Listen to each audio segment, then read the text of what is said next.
नमस्कार, बहुत स्वागत है आप सभी का। आप देख रहे हैं इंडिया टीवी पर देश का ओपिनियन पोल और आज हम खास तौर पर आपके सामने रखेंगे मध्य प्रदेश की 29 सीटों का ओपिनियन पोल। मैं हूं आपके साथ सौरभ शर्मा और मैं हूं पिनाज त्यागी और आपको बताएंगे मध्य प्रदेश की 29 सीटों का ताजा रुझान क्या कुछ कहता है। पहले चरण में यानी 19 अप्रैल को 6 सीटों पर वोटिंग होनी है और दूसरे चरण में 26 अप्रैल को 7 सीटों पर मतदान होगा। तीसरे चरण 7 मई को 8 सीटों पर, तो वहीं चौथे चरण 13 मई को बाकी बची हुई 9 सीटों पर वोट डाले जाएंगे और 4 जून को हम सब जानते हैं कि नतीजे आएंगे। लेकिन मध्य प्रदेश की 29 सीटों पर जनता का मूड क्या कह रहा है? 29 में से कितनी सीटें कांग्रेस को मिल सकती हैं और कितनी सीटों पर कमल खिल सकता है?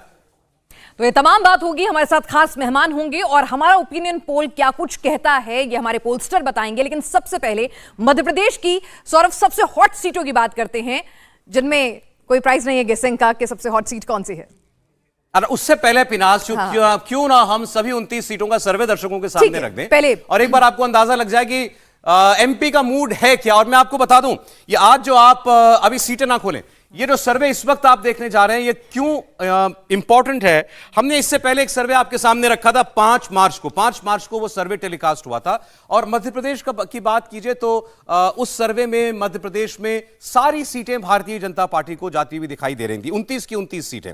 अब जो सर्वे किया है हमने, ये 5 से लेकर 15 मार्च के बीच किया है और आज यानी 17 मार्च को इसे हम आपके सामने रख रहे हैं। मतलब ये बिल्कुल लेटेस्ट सर्वे है, सबसे ताजा सर्वे है मध्य प्रदेश की 29 सीटों को लेकर। और क्या पिछली 5 मार्च से लेकर आज 17 मार्च तक मध्य प्रदेश के चुनावी माहौल में कुछ भी बदला है? चुनाव की तारीखों के ऐलान होने के बाद भी बिल्कुल ये देखना दिलचस्प रहेगा कि ये जो कुछ उम्मीदवारों को टिकट मिल भी चुका है तो उसके बाद जो है जनता का मूड जो है उसमें कुछ परिवर्तन आया है। कुछ बागी खड़े हो गए हैं, कुछ बयानात इस तरह के आ रहे हैं, तो उसके बाद कुछ मूड बदला है। जिस तरह से कांग्रेस के जो तमाम आला लीडर्स हैं उन्होंने तो चुनाव से दूरी बना ली है, लेकिन बीजेपी ने अपने बड़े कद्दावर नेताओं को मैदान में उतार दिया है। तो इन तमाम चीजों का क्या कुछ असर हमारे इस ओपिनियन पोल में, जनता की ओपिनियन बदलने में पड़ा कि नहीं, ये देखना होगा। जरा मेहमानों से परिचय करवा दें हमारे आज का जो पैनल है और उसके बाद फिर हम शुरुआत करते हैं आज के इस सबसे ताजा ओपिनियन पोल की। हमारे साथ है भावेश झा सीएनएक्स से, जिनकी टीम ने ग्राउंड पर जाकर यह सर्वे किया है बड़ी मेहनत के साथ और पहुंचे हैं मध्य प्रदेश के एक एक कॉन्स्टिट्यूएंसी में, एक एक बूथ पर पहुंच करके सर्वे हुआ है। भावेश, आपका बहुत स्वागत है। और 3 बड़े सीनियर जर्नलिस्ट, 3 बड़े सीनियर मेहमान हमारे साथ हैं। हमारे साथ हैं विजय त्रिवेदी जी। विजय जी, बहुत स्वागत है सर आपका। हमारे साथ समीर चौगांकर साहब स्टूडियो में। समीर जी, आपका बहुत स्वागत है। और हमारे साथ इस वक्त जुड़ रहे हैं राशिद किदवई साहब, सीधे भोपाल से। राशिद साहब, बहुत स्वागत है आपका भी। सर, कुछ बदलेगा क्या मध्य प्रदेश में? आप बताएं पहले अपनी राय। देखिए, सर्वे का हम इंतजार कर रहे हैं। देखिए, मध्य प्रदेश की स्थिति 2014 और 19 से बहुत ज्यादा भिन्न नहीं है। सारी नजरें छिंदवाड़ा की सीट पे हैं कि क्या कांग्रेस वहां अपना वर्चस्व बनाए रखने पाएगी या नहीं, या फिर जो भाजपा में जो थोड़ी बहुत खींचतान हुई है उस पर क्या कांग्रेस को 1-2 सीटों में लाभ हो सकता है। लेकिन वो एकेडमिक इंटरेस्ट है सौरभ। बात वही है कि 29-0 होगा, 28-1 होगा या 27-2 होगा। आप बताएं, आपको क्या लगता है? देखिए, मुझे लगता है जिस तरह का वातावरण, 2 तरीके की चीजें हैं सौरभ, इसको देखने का नजरिया है। एक तो ये कि कोई भी सरकार जिसके 2 टर्म हो चुके हैं, वो तीसरे टर्म में उसे थोड़ी मेहनत करनी पड़ती है। अगर वो मेहनत करनी पड़ेगी तो वो मध्य प्रदेश में भी संघर्ष नजर आएगा और भाजपा 2-3 सीटें खो सकती है। लेकिन जो कन्वेंशनल विजडम जिसे हम कहते हैं सौरभ, उसके हिसाब से तो कांग्रेस को इस बार अपना छिंदवाड़ा का जो किला है एक तरीके से राजनीतिक रूप से, उसको भी संभाल पाना काफी मुश्किल हो रहा है। और शायद राशिद साहब, जिस तरह का मैसेज बीजेपी ने दिया है अपनी अग्रेसिव अप्रोच के साथ, कि जिस तरह से अपने बड़े कद्दावर नेताओं को मैदान में उतार रहे हैं और कांग्रेस के दिग्गज खुद को रिफ्रेन कर रहे हैं चुनाव लड़ने से, तो उससे भी कहीं ना कहीं परसेप्शन में पहले ही आप हार मान रहे हैं, ऐसा लगता है। ये बहुत आपने महत्वपूर्ण सवाल किया और ये बहुत ज्यादा चुनाव से बड़ी कोई मतलब राजनीतिक दल के लिए या राजनेता के लिए कोई बड़ा इम्तिहान नहीं होता, कोई बड़ी सेवा नहीं होती। अब ये कहना कि हम पार्टी का काम कर रहे हैं, हम प्रचार का काम कर रहे हैं, ये सब बेमानी बातें होती हैं। तो दमखम दिखाने का मौका था, जो मुझे लगता है यहाँ कांग्रेस एक मनोवैज्ञानिक रूप से उसको खोते हुए नजर आ रही है। अगर नकुल नाथ लड़ रहे हैं तो कमलनाथ को भी लड़ना चाहिए था। ज्योतिरादित्य मतलब दिग्विजय सिंह को भी लड़ना चाहिए था। उन्होंने कहा था कि ज्योतिरादित्य सिंधिया के खिलाफ लड़ेंगे, लेकिन अभी तक कोई ऐसी हवा नहीं बनी है। तो तमाम बड़े नेताओं को मैदान में उतरना चाहिए था, क्योंकि ये एक पर्व होता है। अगर आप पर्व में, एक उत्सव में, एक लड़ाई में, जो भी आप कहें, जो परिभाषा इस्तेमाल करें, अगर आप सामने नहीं आएंगे तो आपका वजूद का कोई औचित्य नहीं है। और कांग्रेस के पास कुछ खोने के लिए बचा हुआ ऐसा लगता नहीं है। मतलब इसके बाद और कितना नीचे जाएंगे? तो ये भी एक बड़ा सवाल है कि भाई अब नहीं तो कब लड़ेंगे। नीचे जाने के लिए है ना, छिंदवाड़ा बचा हुआ नीचे जाने के लिए, क्या वो इस बार हो रहा है, वही तो सवाल है। मुझे लगता है राशिद साहब ने बड़ा ऑनेस्टली जो उन्होंने बिल्कुल साफ साफ सब कुछ रख दिया। इस वक्त एमपी में चुनावी हालात क्या नजर आते हैं। विजय जी, आपको क्या लग रहा है? मैं सर्वे तो खोल ही रहा हूं थोड़ी देर के अंदर, लेकिन सवाल सिर्फ छिंदवाड़ा का रह गया या कोई और ऐसी भी सीट आपको लगती है जिसको बीजेपी टेकन फॉर ग्रांटेड नहीं ले सकती? सौरभ किदवई साहब जो हैं कांग्रेस को बहुत बारीकी से और बहुत गहराई से समझते हैं, और मध्य प्रदेश को भी, भोपाल में आजकल वो रह रहे हैं। उसके बाद तो मुझे लगता नहीं है कि आपको सर्वे की सीट्स भी दिखाने की ज़रूरत है। उन्होंने बहुत अच्छे से इस बात को जिक्र किया है। हालांकि पिनाज कह रहे कि अब उनसे नीचे क्यों गिरेंगे, क्यों आप ऐसा सोचते? कांग्रेस ऊपर भी तो बढ़ने के लिए लड़ रही है चुनाव, नीचे गिरने के लिए तो नहीं लड़ रही। नहीं तो फिर लेकिन सवाल ये है, क्यों नहीं आ रहे विजय जी? अगर जरा सा भी कॉन्फिडेंस है तो फिर ये मौका है, ये वक्त है जब दिग्गजों को आगे से, कहते हैं ना कि लीड फ्रॉम द फ्रंट, वो क्यों मिसिंग है? देखिए, मध्य प्रदेश का चुनाव का नतीजे पर तो ज़्यादा चर्चा इसलिए नहीं हो सकती क्योंकि 18 साल की जो एंटी इनकम्बेंसी सो कॉल्ड हम लोग कह रहे थे विधानसभा चुनावों में, वहाँ शिवराज जी की सरकार या भारतीय जनता पार्टी की सरकार जीत गई और फिर से आ गई।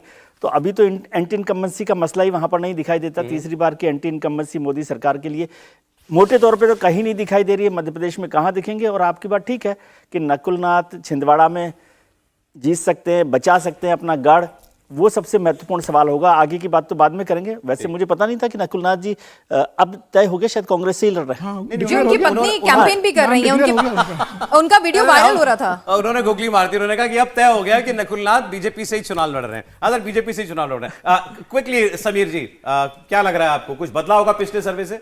नहीं, मुझे नहीं लगता कि सारी 29 सीटें भारतीय जनता पार्टी जीतेगी। लेकिन अगर विधानसभा चुनाव जो अभी 3-4 महीने पहले हुए थे मध्य प्रदेश में, अगर उसी पैटर्न पर वोटिंग होती है तो 4 सीटें ऐसी है जहां भारतीय जनता पार्टी के लिए चुनौती हो सकती है। जैसे भिंड है, मुरैना है, ग्वालियर है, शहडोल है और छिंदवाड़ा। इन 4 लोकसभा जो सीटें यहाँ के, अगर विधानसभा चुनाव के आप देखेंगे तो यहाँ कांग्रेस ने विधानसभा चुनाव में लीड दी थी इन सीटों के अंदर।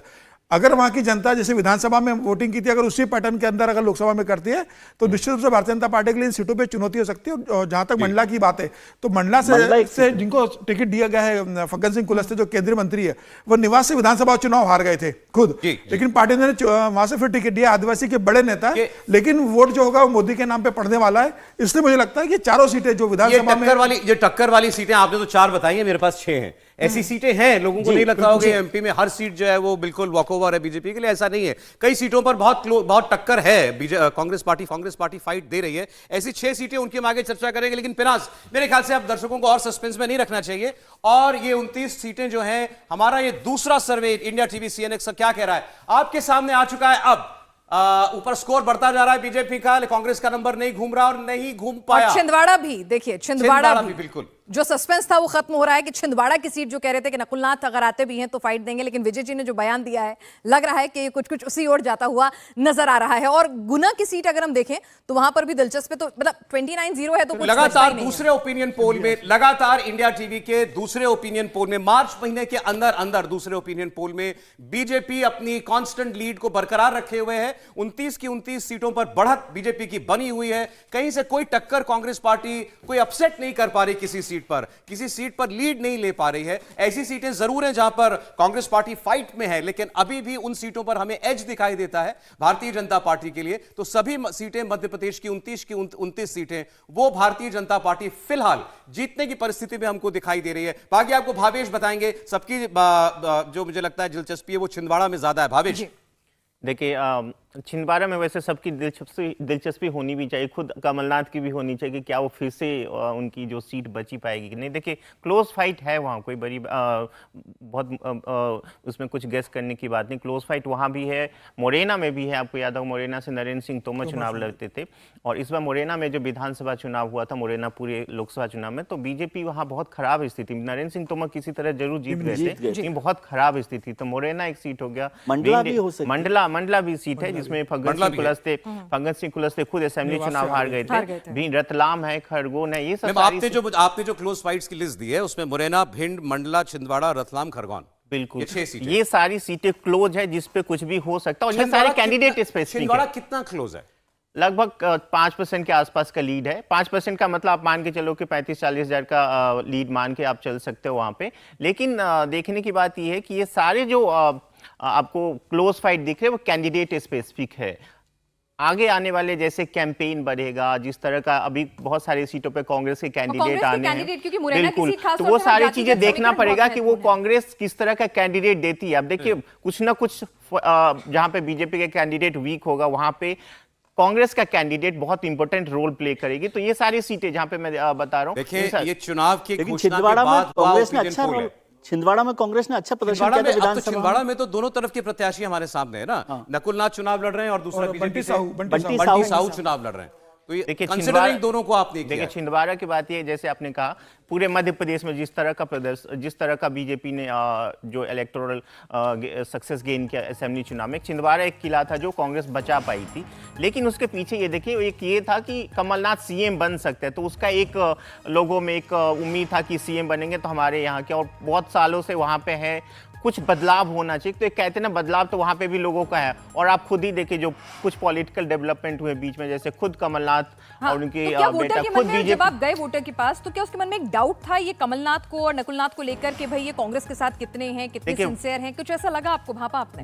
वोटर छोड़ दिए, मुझे मेरे ख्याल से कमलनाथ के मन में भी बहुत ज्यादा ये नहीं थी कि हम कांग्रेस में हैं या नहीं है। शायद इसीलिए उनके लिए एक सही चीज था कि वो अपने बेटे को बीजेपी में लाने की कोशिश कर रहे थे ताकि उनके लिए सीट सेफ हो जाती। फिलहाल इस बार डाउट में, पिछली बार भी आप देखेंगे लगभग 38,000 से ही ये सीट कांग्रेस जीत पाई थी, और वो भी बहुत मुश्किल लास्ट राउंड में ये फाइनल। 38,000 बिल्कुल, और उतना ही आप बीजेपी के लिए मार्जिन इस बार बता रहे हैं। बिल्कुल, इसलिए मैं कह रहा हूँ ये क्लोज फाइट है, ये लेकिन वो बंटी साहू डिपेंड करता है। समीर साहब बता सकते हैं, समीर साहब एक चीज आप जोड़ दीजिए। नहीं, मैं समीर साहब से ही समझना चाहता हूँ कि बंटी साहू जो है वो बीजेपी के कैंडिडेट है या कमलनाथ जी के कैंडिडेट है? नहीं, वो बीजेपी के नहीं, वो कैंडिडेट है बीजेपी और की बहुत कैंडिडेट है दबंगी और से इस बार लड़ते हैं वो। असेंबली चुनाव और लड़ बड़ी रहे थे मुखर आवाज है कमलनाथ के उनकी, खिलाफ, मतलब। और 2 बार अच्छा तो चुनाव हारे हैं वो वहां पर। बिल्कुल लेकिन हारे बहुत- हैं, लेकिन उन्हें कमलनाथ को विधानसभा बहुत चुनाव अच्छा है। से टक्कर राशिद दिया साहब, था। राशिद छिंदवाड़ा साहब छिन रहा ज्यादा है। समझा सकते हैं। छिंदवाड़ा भी छिन रहा है कांग्रेस पार्टी से। सर्वे के हिसाब से 5% की लीड बीजेपी इस वक्त उस पर खड़ी है छिंदवाड़ा में। सर देखिए ये सब हवा के ऊपर निर्भर करेगा। देखिए जो जमीनी स्थिति है वहां 7 के 7 विधायक जो है वो इस समय कांग्रेस पार्टी के हैं। वहां कमलनाथ ने पूरी उसकी कमान संभाली भी, वहां पूरा कमलनाथ का चुनाव है।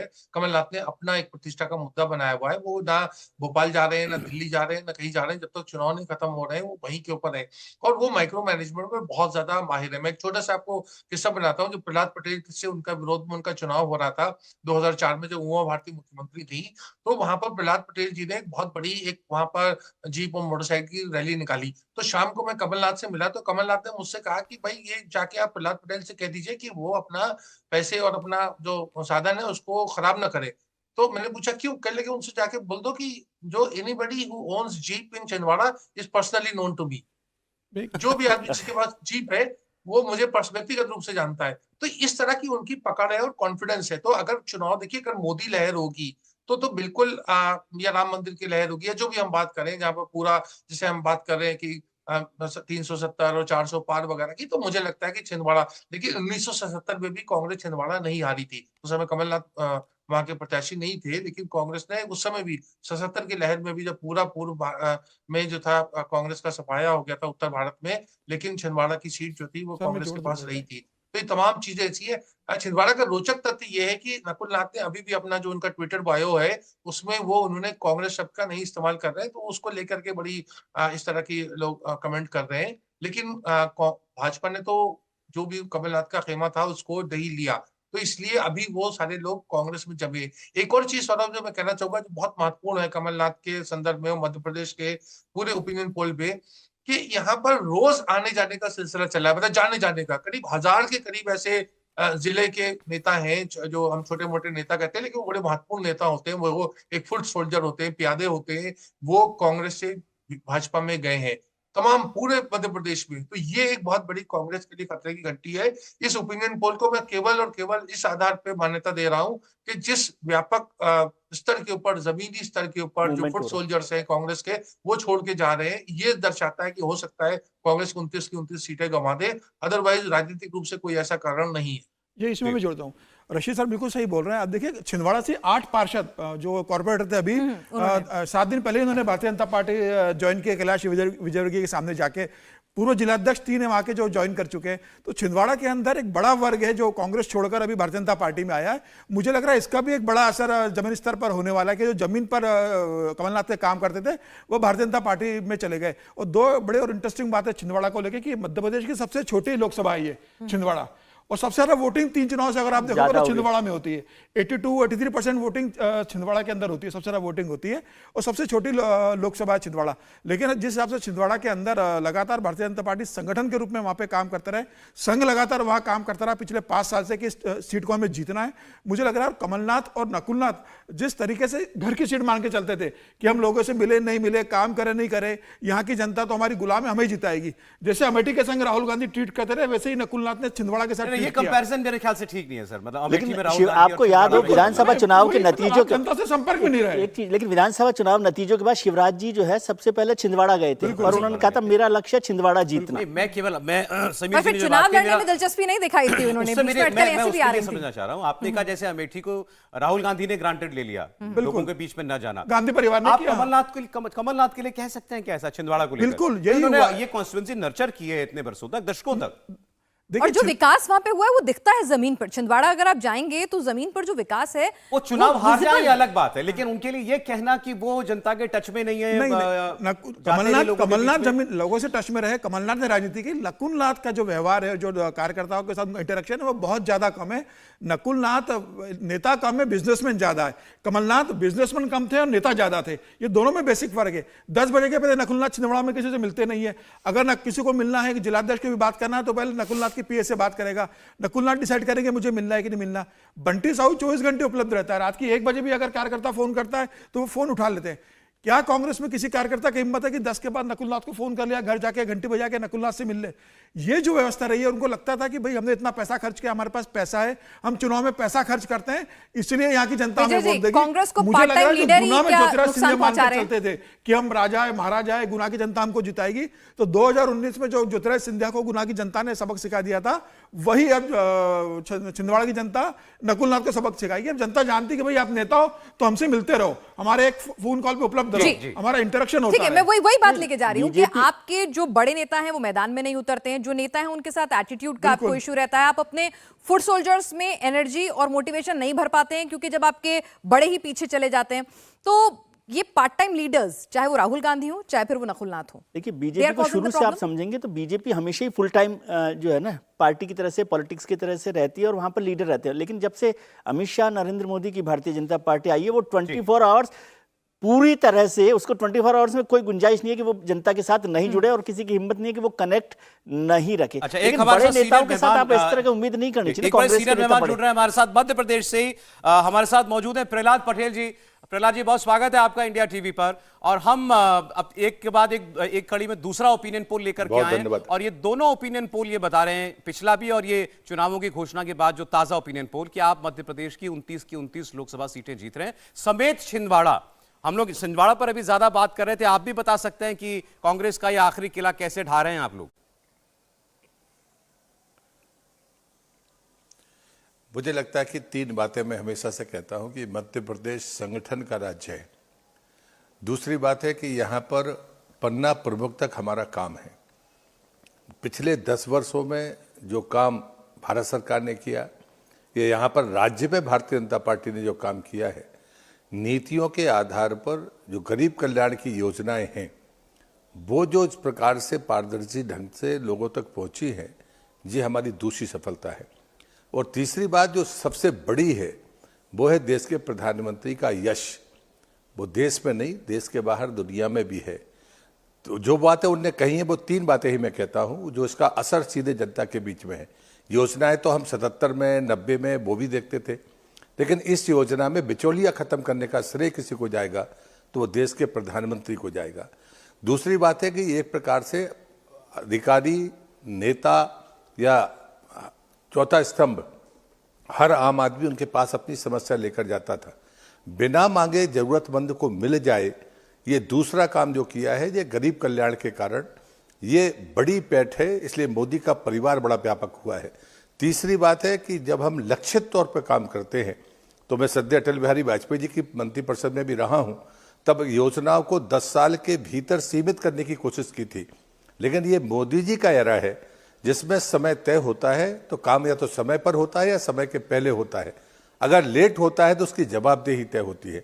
और इसलिए आज अगर हम 2 दिन पहले जब पेट्रोल के दामों में कमी देखते हैं, मैं राजनीति के उन परिवर्तनों का देखने वाला हूं 77 से लेकर 2014 तक, तो जो परिवर्तन मैं देख पा रहा हूं उस कारण से मैं ये कह सकता हूं संगठन की सामर्थ्य और नरेंद्र मोदी जी की जो गरीब कल्याण की योजनाएं हैं जो वास्तव में धरातल तक पहुंची हैं बिना किसी बिचौलिए के, ये ताकत है जो छिंदवाड़ा हम जीत चुके हैं एक बार, कोई हमारे लिए नई बात नहीं है। नई बात नहीं है, मुश्किल के लिए आपको नहीं लग रहा है प्रहलाद जी, लेकिन खुद के लिए कुछ सुना सुना लग रहा है क्योंकि आप 5 बार लोकसभा का चुनाव जो है वो लड़े हैं, तो इस बार राहुल लोधी वहां से मैदान में उतर रहे हैं। क्या लगता है आपको, कितने आश्वस्त हैं, वहां जनता का प्यार उन्हें कितना मिलेगा?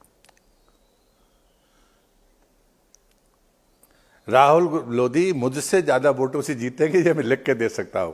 और छिंदवाड़ा का मैं उम्मीदवार रहा हूं। छिंदवाड़ा का चुनाव में एक बार कमलनाथ जी के खिलाफ लड़ा हूं और इसलिए मैं जब कोई बात करता हूं तो सिर्फ काल्पनिक बात नहीं करता है।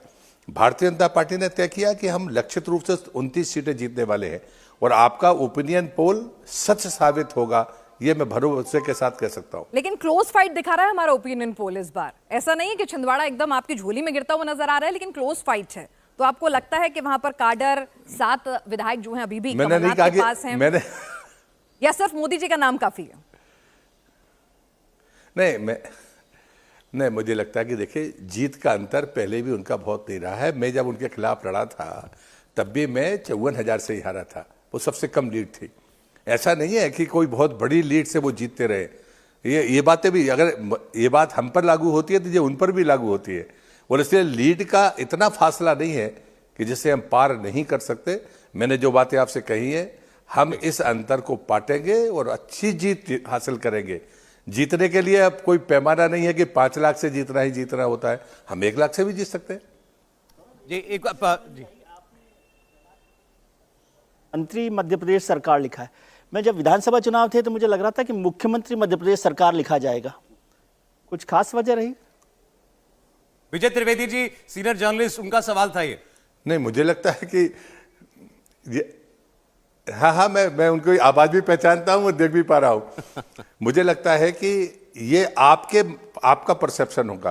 भारतीय जनता पार्टी का जब फैसला होता है तो हम तमाम लोग जब दिल्ली से यहां पर चुनाव लड़ने के लिए आए थे तो सशर्त नहीं आए थे।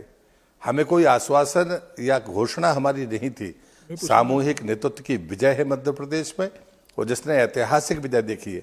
मैं ऐसा व्यक्ति था जिसने कहा था कि हम 2003 को दोहरा रहे, तब मेरी बात पर शायद कोई विश्वास नहीं करता था। और इसलिए ये जो अटकलबाजियां हैं ये बाहर हो सकती है। भारतीय जनता पार्टी के सामने कभी ऐसा ना तो चर्चा आई है और ना ही दृष्टिकोण था। हमने किसी को नेता घोषित नहीं किया था, इसलिए नाम के पीछे जो लिखा है वही यथार्थ है। समीर चौगांवकर साहब एक सवाल पूछेंगे और हमें जरा स्क्रीन पर वो नजदीकी जो सीटें हैं क्लोज फाइट वाली वो दे दें ताकि हम प्रहलाद जी से उन पर भी चर्चा कर पाए। समीर चौगांवकर जी। प्रहलाद जी, मैं समीर बोल रहा हूँ। भाई साहब ये बताइए, राहुल लोधी को जो टिकट दिया गया है दमोह से, तो क्या उमा भारती को कोई भूमिका है? उमा भारती के भतीजे, और जिस तरीके से चुनाव के पहले जो कैबिनेट एक्सपांशन हुआ था तो कहा गया था कि उमा भारती की नाराजगी, इसलिए राहुल लोधी को चुनाव के कुछ दिन पहले राज्य मंत्री बनाया गया था। तो क्या ये जो सीट पर जो टिकट दिया गया है उसमें उमा भारती की कोई भूमिका है या एक कार्यकर्ता के रूप में उसको टिकट दिया गया है?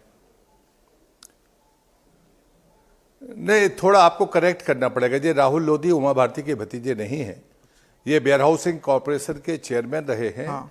और ये कांग्रेस से एमएलए बने थे, फिर भारतीय जनता पार्टी में आए थे। बाई इलेक्शन में उनकी हार हुई थी, इस बार उनको टिकट नहीं मिला। और वो एक अच्छे शहादत वाले परिवार की पृष्ठभूमि से हैं, ठीक व्यक्ति हैं, पर ये उमा भारती जी के भतीजे नहीं हैं। इसको आपको करेक्ट करना होगा। जी ठीक। ये भावेश झा हमारे जो सिफोलॉजिस्ट हैं प्रहलाद जी, उन्होंने कुछ सीटें अपने सर्वे में पाई जो जिनको लगता है कि ये यहाँ नजदीकी मुकाबला है। एक छिंदवाड़ा उनमें से एक है जिसके बारे में हमने बात कर ली है। बाकी 5 सीटों पर मैं आपकी राय जानना चाहता हूं। इसमें से 2 तो चंबल की सीटें, मुरैना और भिंड, तो पहले इनकी बात कर लें। ये इन 2 सीटों को क्लोज फाइट में दिखाया जा रहा है। मुझे लगता है कि अपन अगर पिछला रिकॉर्ड भी देखेंगे तो मुरैना और भिंड बहुत लंबी जीत हम नहीं रहे हैं, हम काफ़ी कम अंतर से जीतते रहे हैं। वहाँ का जो राजनीतिक समीकरण है वो संगठन के पार्टी के ध्यान में है और इसलिए क्लोज और उससे ये कोई बात नहीं होती है। लोग विधानसभा के चुनाव में कुछ लोकसभा सीटों पर हम पीछे भी हैं, उसके बाद भी मैं दावे से कहता हूं ये लोकसभा का चुनाव है। पिछली बार के अनुभव ये भी है कि जब मध्य प्रदेश में कांग्रेस की सरकार बनी थी तब भी हमने 28 सीटें जीत ली थी। तो मुझे लगता है कि लोकसभा के चुनाव में और विधानसभा के चुनाव में दोनों जगह पर एक बातें ध्यान में नहीं होती हैं, लेकिन आपका सर्वे कह रहा है तो फिर भी मैं आकलन करता हूं, मैं भी परिणामों को देखता हूं। तो मुरैना और भिंड में हम कभी लंबी लीड से जीते हैं, एक आध बार को छोड़ दे तो हम लीड हमारी कम रही है, लेकिन जीतना तय है, ये बात आप मानकर चलिए। चलिए, तो मुरैना में नरेंद्र तोमर की जगह शिवमंगल तोमर को टिकट दिया गया है और भिंड से पुरानी ही संध्या राय को जो बनाया गया है, लेकिन जातिगत समीकरण और तमाम फैक्टर्स जो हैं बड़ा रोल प्ले करेंगे। लेकिन अब मंडला, छिंदवाड़ा, रतलाम और खरगोन में भी यहां कांटे की टक्कर दिख रही है। छिंदवाड़ा की बात तो हमने कर ली है, मंडला, रतलाम, खरगोन, इन पर आप क्या कहेंगे? नहीं, मंडला मेरी ही सीट है। मेरा जो गोटेगांव की असेंबली है वो मंडला लोकसभा का हिस्सा है। फग्गन सिंह जी हमारे राष्ट्रीय नेता हैं और जनजातीय क्षेत्रों में उनकी बड़ी साख है, लेकिन जो राजनीतिक पृष्ठभूमि रहती है, लेकिन विधायक का वो चुनाव तो नहीं पृष्ठभूमि में निकाल देखता पाए हूं। हो। आप पिछला मंडला के परिणाम नहीं, वो अलग बात है, लेकिन वो सीट हम पिछली बार भी हारे थे। फग्गन सिंह जी जब पिछला 19 का चुनाव जीते थे तब भी हम निवास हारे थे, ये बात हमें भूलनी नहीं चाहिए। उन्हें पार्टी ने जो आदेश किया, एक कार्यकर्ता के नाते उन्हें स्वीकार किया।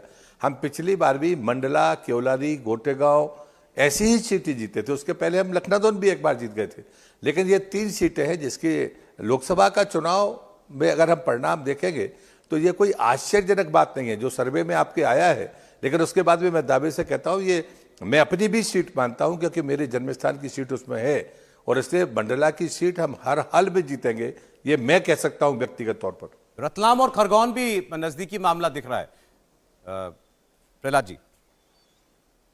नहीं, मध्य भारत में हमारा काम बहुत अच्छा है। खरगोन और रतलाम की सीटें इतनी कमजोर हम नहीं मानते हैं, लेकिन इसलिए मुझे नहीं लगता, क्योंकि आदिवासी क्षेत्रों में जो विधानसभा की परिस्थितियां थी वो भिन्न थी। लोकसभा के मामले में हम बिल्कुल दुविधा में नहीं हैं। खरगोन से भी मैं परिचित हूँ, नर्मदा के किनारे के दोनों क्षेत्र हैं। मैं नर्मदा का परिक्रमावासी हूँ, प्रवासी कार्यकर्ता हूँ। उस संपर्क के आधार पर मैं कह सकता हूँ कि मुझे कोई शंका नहीं है। हाँ, क्लोज फाइट आपको आंकड़ों के आधार पर या सर्वेक्षण के आधार पर लगती होगी, लेकिन आप विश्वास करिए जो सर्वे आपका 29/29 है वो होगा। लेकिन आखिर में प्रहलाद जी, कुलस्ते साहब पर जानना चाहता हूं प्रहलाद जी से कि उनकी राजनीतिक स्लेट बहुत साफ नहीं रही है, फिर भी आपने टिकट दिलवाया है। आपको तो याद होगा उसकी चर्चा। नहीं, हम टिकट दिलवाने वाले नहीं होते। हम बराबर के कार्यकर्ता हैं। पहले तो मैं आपसे आग्रह करता हूं, फग्गन सिंह जी बड़े नेता हैं, उनको टिकट दिलवाने जैसी बातें मेरे बारे में कही जाए मैं नहीं मानता। हाँ, गोटेगांव विधानसभा उस लोकसभा का हिस्सा है और इसलिए मेरी भूमिका है और मेरी जिम्मेदारी भी है, और इसलिए हम लोग अभी परसों ही साथ में थे गोटेगांव में, और मैंने उनसे कहा कि आपको दोबारा गोटेगांव आने की जरूरत नहीं है। और ऐसा अनेक बार हुआ है, 2 चुनाव में ऐसा हुआ है जब मैंने उनसे कहा कि आप गोटेगांव में जीतने के बाद आइए। तो मुझे लगता है ये हम लोगों का आपस का कार्यकर्ताओं का तालमेल है, इस आधार पर मैं ये बात कह रहा हूँ। प्रहलाद पटेल जी, बहुत धन्यवाद आपका, आपने हमारे लिए समय निकाला। बहुत शुभकामनाएं आपको आने वाले इस बड़े महत्वपूर्ण चुनाव के लिए। बहुत धन्यवाद, बहुत धन्यवाद आपका। प्रहलाद सिंह पटेल हमारे मेहमान थे। उनका दावा है कि हाँ, वो तो ये कहेंगे क्योंकि 29 की 29 सीटें हमारा सर्वे उनको दे रहा है कि सर्वे बिल्कुल ठीक है। ये अच्छी बात है कि जिन सीटों को भावेश के सर्वे ने माना है कि यहां नजदीकी मुकाबला हो सकता है छिंदवाड़ा समेत, वो भी इस बात को मान रहे हैं कि यहां बड़े मार्जिन से बहुत बड़े मार्जिन से जीत हो जाएगी। ऐसी उनको भी टफ फाइट उनको लग रही है, उम्मीद नहीं है, लेकिन हाँ, एक कॉन्फिडेंस है कि नजदीकी मामले में भी सही सीट वो निकालेंगे।